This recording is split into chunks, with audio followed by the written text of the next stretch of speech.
The following broadcast is a presentation of Mount Zion Media Ministry.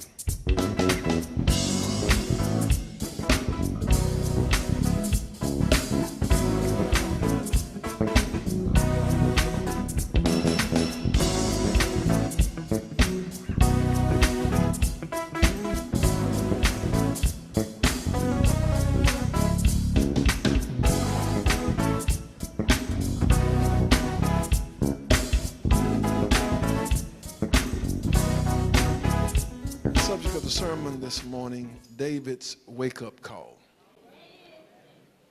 And I want to just ask you if you would put your name where David's name is, because I want you to see this morning that you too will have a wake-up call if you hadn't had it already. David's wake-up call. There's some of us here who are old-time travelers. And we remember when we would go stay in a hotel and check in, and at the check-in desk, the clerk would ask, do you need a wake-up call? And the idea is you might oversleep and miss your appointment. And so as a service, the hotel will call you and wake you up at a specified time. I know you young people don't do that because, you know, you got smartphones, and I carry one too, so I got my own wake-up call.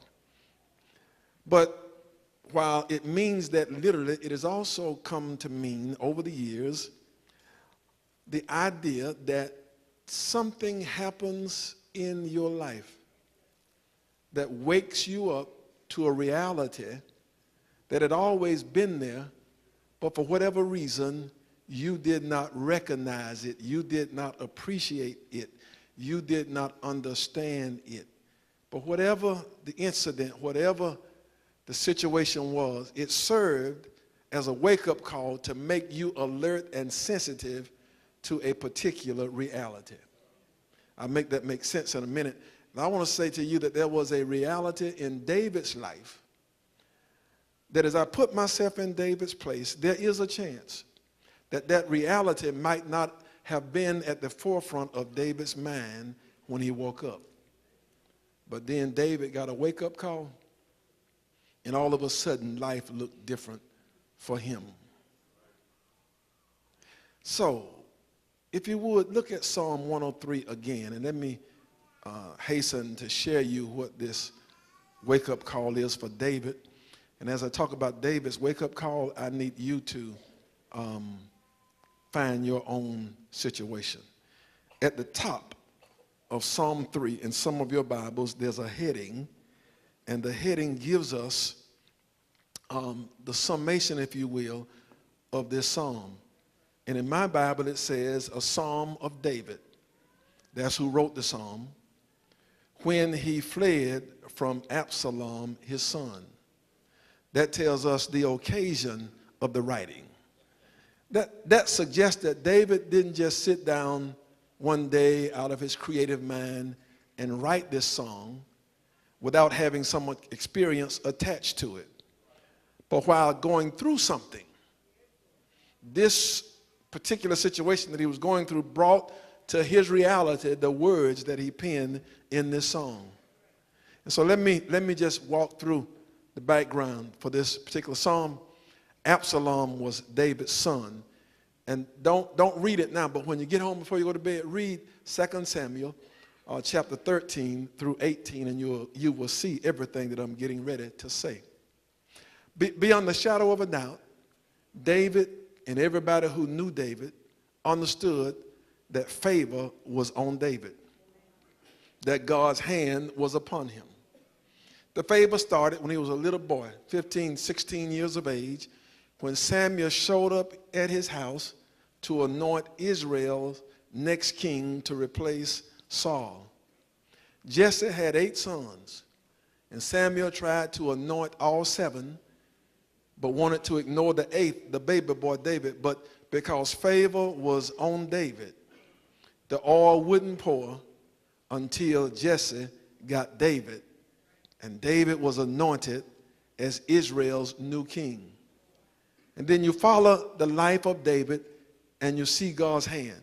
For example, still a young boy, too old to enlist in the army. His daddy sends him to check on the brothers and to take some cheese and other refreshing food for them while they are engaged in battle against the Philistines. And this young boy David arrives at the battlefield to offer this refreshment to his brothers and discover that Israel's army is in fear, cowards, because the Philistines have a giant named Goliath, and he has been taunting the nation of Israel and Israel's God. And David says, let me have him. And they say to David, you are too young. You can't do anything with him. And so David convinces them to let him go fight. And they try to dress him up in armor that belonged to a soldier. And David put it on, and David said, you know what, I appreciate this, but this doesn't fit me. Let me go in the power that I have, which is in God. Because you see, one time I was keeping the sheep, and a bear came out. And with my bare hand, I killed the bear. One time I was keeping the sheep, and a lion came out, and with my bare hands, I killed the lion. So just let me go with the power of God that's on me. And you know the rest of that story, most of us. David killed the giant Goliath. And again, his fame spread. Everybody knew favor was on David's life. And you follow his life, God gives him the kingdom after Saul. And he blesses him to defeat the enemies. He blesses him to accumulate wealth and make Israel one of the most stable countries. Matter of fact, they said at that point, it was the greatest country or nation of that time. And David was the greatest king. And what I need you to do now is use your sanctified imagination. David, strongest king, strongest nation, has accumulated all kind of wealth. And so David insulates himself from the normal cares of the world. David has not only one palace, but he has several palaces. He has a winter home. He has a summer home. David has more money, more wealth than he can count. Anything that you can imagine that might happen, David is already positioned to take care of it. David lives in a walled city. He got soldiers, thousands of them, that protect him. He got people who will fight and die for him. And just imagine living a life where everything is just all good. You're healthy. The family is healthy. And you got all of this other stuff that insulate you and protect you. You got a safety net that didn't come from the government, but one that came from the hand of God that is greater than any government safety net in the world. But then one day, something happened and snatches all of that from under you. And while David was protected from the outside, David was not protected on the inside. And really, his protection from outsiders was just an illusion because he was always vulnerable. And here is what happened. 2 Samuel, chapter 13 through 18. Here's a story real quick. Absalom, David's son, David had many wives, and had children by all of these women. And so he had a son named Absalom and a daughter named Tamar. And the Bible says Tamar was pretty. Tamar was fine. That's what the Bible says. He had another son by another woman, and his name was Amnon. And he looked at Tamar, his half-sister, and decided that he had to have her. See, incest is nothing new. And Tamar tried to convince him that it was the wrong thing to do, but he wouldn't listen. And so he put together a scheme, and he raped her. And when David heard that Tamar had been raped, he was angry, but he did not discipline Amnon in a way that pleased Tamar and Absalom. And at that moment, Absalom became angry and wanted to defend the integrity and the name of his sister because his daddy wouldn't. And so for 2 years, Absalom plotted. And at the end of 2 years, he came up with a scheme that led to the murder of his brother, half-brother. He killed Amnon for raping his half-sister. Then, after he got rid of Amnon, he set his sight on David.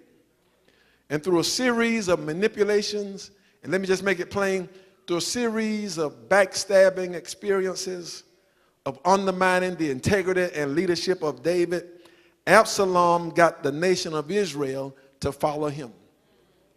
And then he led a revolt against his own daddy. He went to the palace where his daddy thought he was safe, with his daddy's army, with his daddy's leaders, with his daddy's advisors, and went to fight his own daddy. And David, for one, he didn't want to fight his own son, and two, they were outnumbered. And so David and the few followers he had, they ran to leave the city. And there was an order put out to kill David at any cost.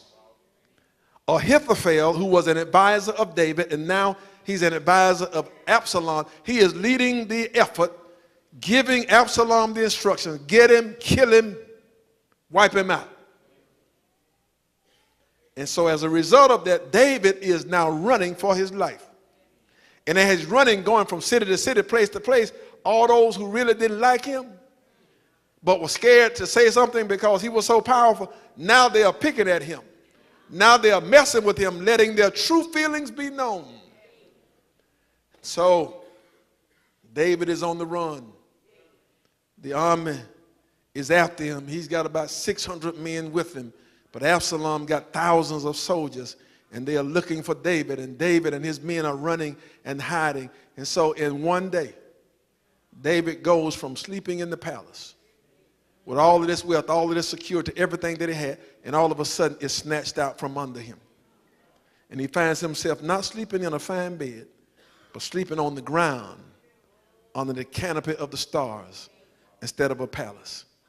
And David, in verses 1 and 2, is in distress, and he puts his distress in these words. He says, Lord, how are they increased that trouble me? Listen at what David is saying. Lord, looks like the folk who are against me, the number is just growing every day. Momentum is on Absalom's side. Many are they that rise up against me. Again, not only his own now, but as he travels, there are others who have turned their back against him. And then verse 2, let me give you the Simmons translation. Many there be which say of my soul, there is no help for him in God. Selah. Selah means pause and reflect. And this is the Simmons translation. The street committee has said about me, even God can't help him. That his situation is so bad that he is outnumbered, that Absalom is so enraged, Absalom is so determined, and Absalom got the right folk on his side, that things are so bad for him now, even God can't help him.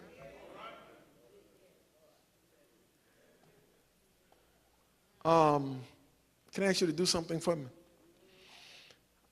I've tried to set the setting for you, but I need you to do something so that the rest of the sermon can help you.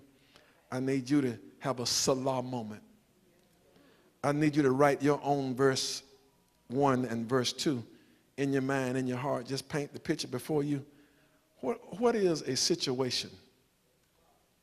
What is something that has happened or could happen that would change your life in a moment in time? That would change your circumstances, that will make you feel like the rug had been snatched out from under you.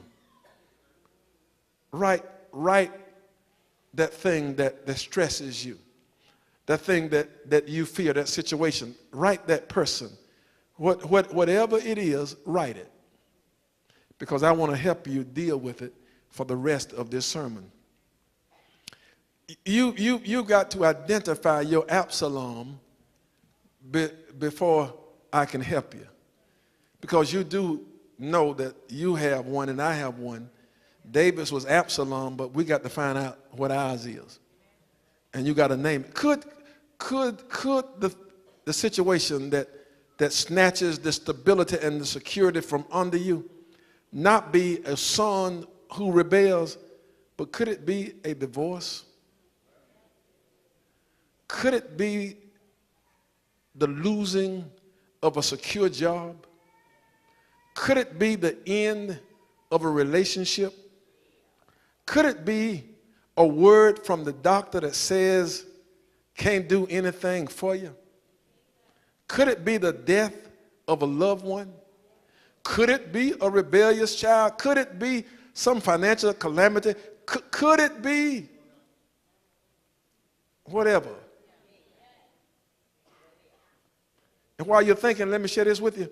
The past couple of weeks I've been dealing with situations that make this thing so real to me, dealing with people who are on their sick bed and who just a few months ago were lively and bubbly. And now doctors have lost hope and said what has always been true. It's just a matter of time. And it's always just a matter of time, and God is the one who holds time in his hand. And I've seen these people go from strong and vibrant people to weak and frail, and people grasping and even desiring death. And these are people who had things in place, supposedly according to the world system, to insulate them from trouble and issues, but the stuff just kept on coming. People who thought they were okay. People who, and I can talk about the sickness, but other stuff I won't mention for the sake of folks' privacy, but people who just had stuff to happen to them. And then just go back to January for all of us. Those two storms that came and turned lives and really the whole city upside down. I want to suggest to you that these things are wake-up calls. And I want you to think along these lines. Be honest. Before stuff happens, don't we just slide along and take life for granted? Be honest. Don't you feel a little security in the fact that you've done some things, lined some things up, believing that if you do these things, that everything will work out all right? Don't you feel a little secure because you've insulated your children from certain things? You've been able to provide certain things from them. You got a savings for them to go to college, and you got this and that, and you got it laid out for your children. Doesn't that give you some kind of security? Some sense of well-being? But I stopped by to tell you, all of that can change. And the stuff you got, and I'm not saying you don't need it, but I'm just trying to tell you, the wake-up call leads us to a new reality to say it's good to have it, but it sure can't keep you. All of the stuff we put our trust in, as David is going to teach us, gives us a sense of false security. It's a lie. Youth is no guarantee of life and vitality. Youth is no guarantee of good health. You don't have to be old.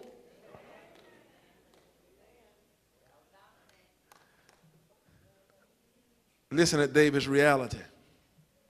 And again, listen at him as he talked. David said, I laid down to sleep. And then I woke up. But when I woke up to a new reality that's staring me in the face. And the reality is, God, the Lord, has sustained me. Let me break that down. I laid down and I woke up. But it wasn't anybody or anything that woke me up, but it was the Lord. Let me say it another way, because I'm going to say a lot of stuff in you and you might be asleep and missed it. He said, I laid down and I went to sleep. And there were some folk who, if they had had their way, I wouldn't have been able to get up. But because they don't have their way, it's the Lord who sustains me. I got up this morning. Let's dig a little deeper. That fifth verse teaches us that regardless of our circumstances, you and I can still have peace. but you got to know who sustains you. See, if your hope is in all this stuff I've been talking about, your security and sense of peace will be snatched away. And look at David. You got to know where David went to sleep at. I told you a moment ago, David was no longer in the palace. David is sleeping outside on the ground. David is sleeping outside on the ground. No sleep number mattress. No beauty rest. No satin sheets. No comfort AC. No heat. Nothing over his head. You know, I woke up this morning with a roof over no roof over his head except the stars. No bathroom to go to, no kitchen to go to, nobody to bring him food. Everything that was around him, no walled cities, nothing for protection.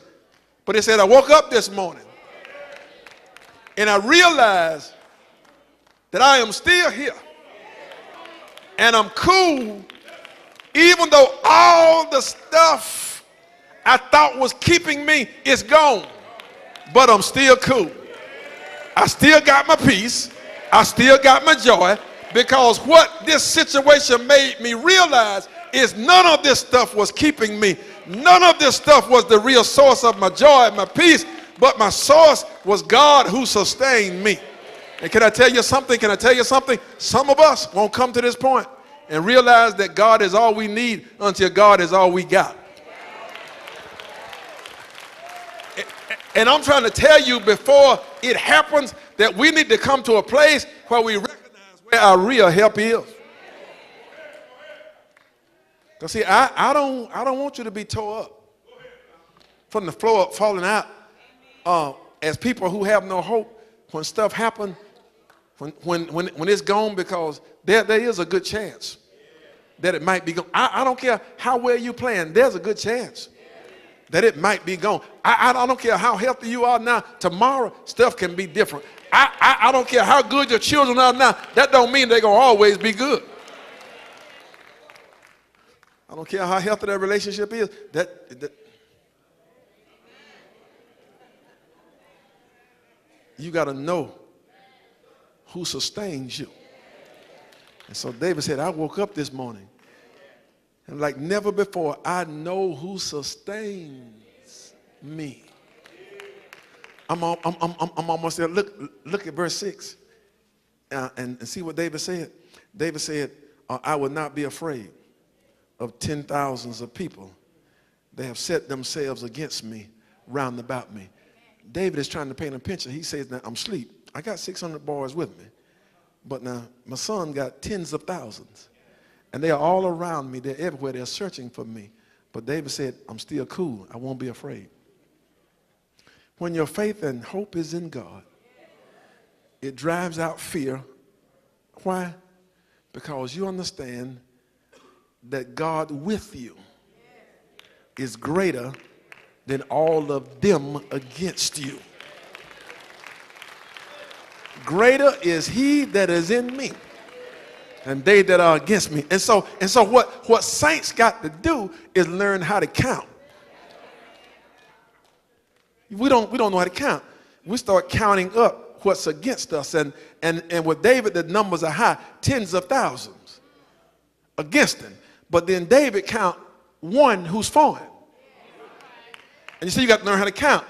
There are times when you need to get out of the world system of counting and count according to God's economy.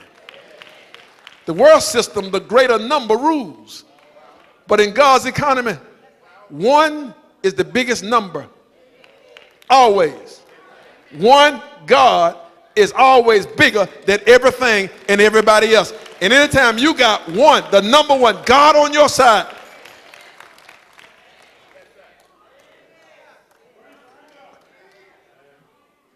but you can't get to that point when you're busy trusting in the numbers. Can I say a word to some of you numbers folks? It's all right to count, but please understand the wake-up call for you is, in a real sense, numbers are good, but when it comes down to where you really put your trust in the Lord. Let me help you. Let me help you. See, some of you feel real secure now. You're in retirement, and you got all your little retirement, and somebody has calculated the dollars and told you it's going to last you the rest of your life. Don't fool yourself here. First of all, you don't know what the rest of your life is. And you don't know what the rest of your life is going to bring. And so instead of putting your trust in an account that's going to keep you the rest of your life, put yourself in God's hand who holds you and your account. And you count all your buddies, all your friends, all your relationships. It's good. I'm not saying don't have them, but I'm telling you don't put your trust in them. Let me give you two more points, and then I'm going to go. There's something else in here that is not obvious in the text, but you have to know David's life. There is one man who is on Absalom's side that David fears, and it makes him tremble in his boots. And it gave him horror when he first heard that this man had joined up with Absalom. But in this night sleep, David wakes up and understands that his life is sustained even though this one man is after him. And the one man is a man named Ahithophel. Ahithophel is David's counselor. He's wise. And the word about him is that when he speaks, it's as if God has spoken. David never went to war without advice from Ahithophel. Absalom does not go to war. He bases his strategy on the words of Ahithophel. And initially, David was believing that Ahithophel was with Absalom, and it was a wrap. Mount Zion, it's time for revival. Join us this year as Pastor Terry Anderson of Lily Grove Baptist Church of Houston, Texas, as he brings us 3 nights of uplifting and reviving messages. And he says to his father, Father, Abraham said, here I am, my son. He said, I see the wood. I see the fire. But where is the lamb for the burnt offering? When you can't see your way, when you can't see an answer to your dilemma, when you don't know how things are going to turn out in your life, this is only a test. I've got some good news for you. God will. Revival will be June 20th through June 22nd, 7 o'clock p.m. nightly. Everyone's invited, so come. Let's prepare for a fresh move of God. Dr. Simmons' entire message from today is available on DVD or CD. To order, call us at 229-432-6837. Thanks for watching. Be blessed and continue walking in the light.